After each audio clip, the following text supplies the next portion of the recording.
Capítulo 8. La propaganda como mecanismo cultural. En este punto del libro, Bernays da un paso que termina de cerrar el círculo.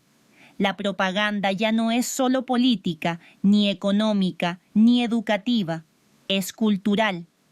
Aquí plantea que la cultura no es un espacio neutral donde las ideas simplemente emergen, sino un terreno que puede ser organizado.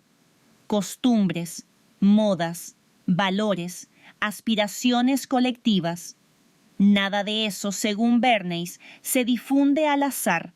La cultura se forma por acumulación de estímulos coherentes, reforzados a lo largo del tiempo hasta parecer naturales. Bernays entiende la cultura como un sistema de hábitos compartidos, y los hábitos, una vez establecidos, se defienden solos. No necesitan imposición, se reproducen por imitación. Aquí la propaganda deja de ser una herramienta puntual y se convierte en infraestructura invisible. No actúa desde un mensaje específico, sino desde el ambiente cultural completo. ¿Qué se considera deseable? ¿Qué se considera normal? ¿Qué se considera exitoso? La propaganda cultural no instruye, configura el horizonte, define los límites de lo pensable antes de que alguien intente pensar algo distinto. Bernays observa que, cuando una idea logra instalarse culturalmente, ya no necesita defensa argumentativa. Se vuelve costumbre, tradición. Así son las cosas. Este es uno de los movimientos más finos del libro. La propaganda más poderosa no es la que persuade activamente, sino la que estructura la cultura de tal manera que ciertas ideas ni siquiera parezcan ideológicas. Parecen realidad. En este capítulo, Bernays no habla de manipulación agresiva, habla de dirección cultural, una dirección suave, persistente, que opera a lo largo del tiempo hasta confundirse con identidad colectiva. Y aquí, la propaganda alcanza su forma más estable. No depende de campañas, no depende de crisis, vive en la cultura misma. Y cuando la cultura absorbe una idea, cuestionarla ya no parece un acto intelectual, sino una rareza. Con este capítulo, Bernays nos lleva al punto más amplio del sistema.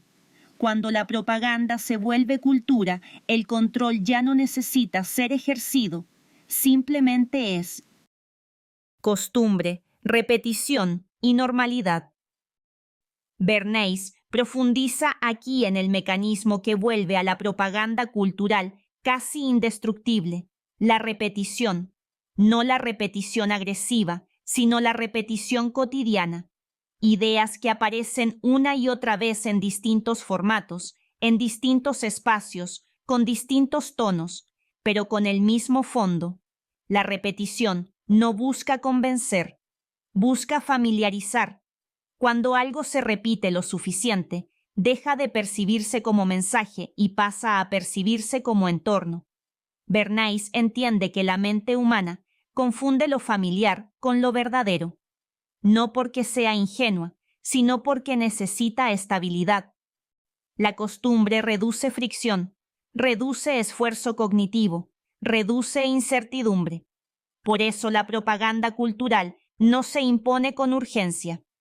Se instala con paciencia, pequeños refuerzos, gestos aparentemente insignificantes, imágenes recurrentes, narrativas que regresan una y otra vez.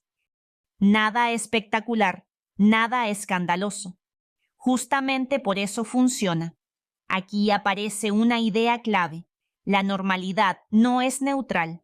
Lo que llamamos normal es el resultado de una acumulación histórica de estímulos alineados.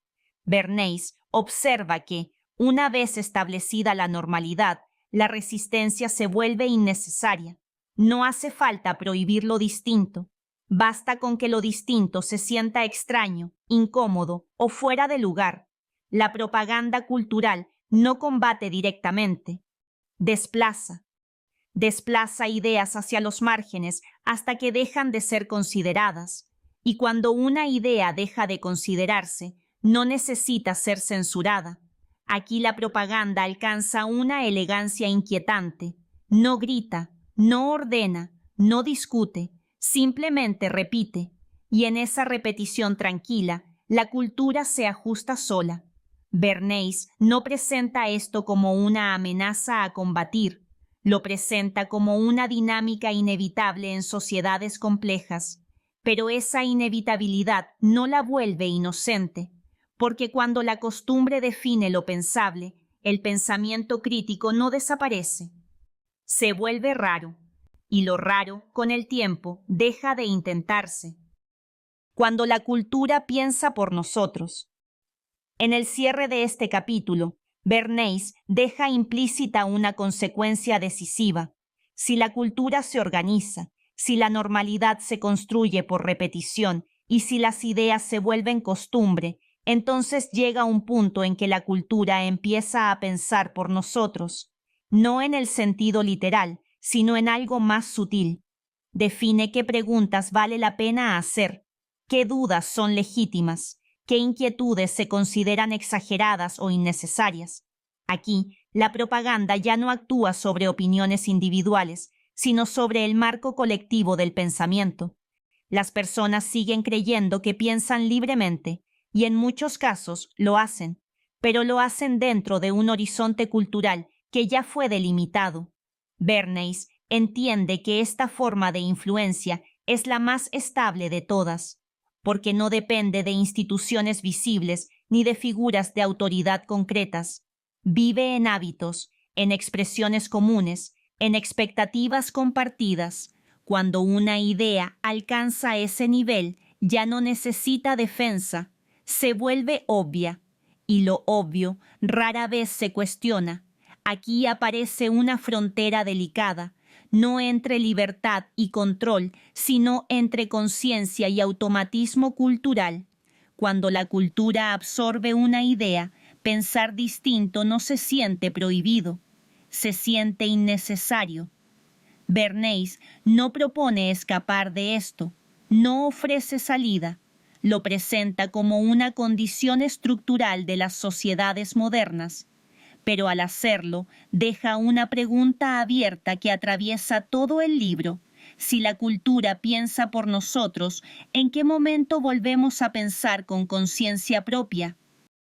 El capítulo no cierra con una respuesta, cierra con una sensación, la de descubrir que muchas de nuestras certezas no nacieron en nosotros, sino que fueron heredadas, repetidas y normalizadas hasta parecer naturales. Y quizá el primer gesto de libertad real no sea rechazar la cultura, sino aprender a verla,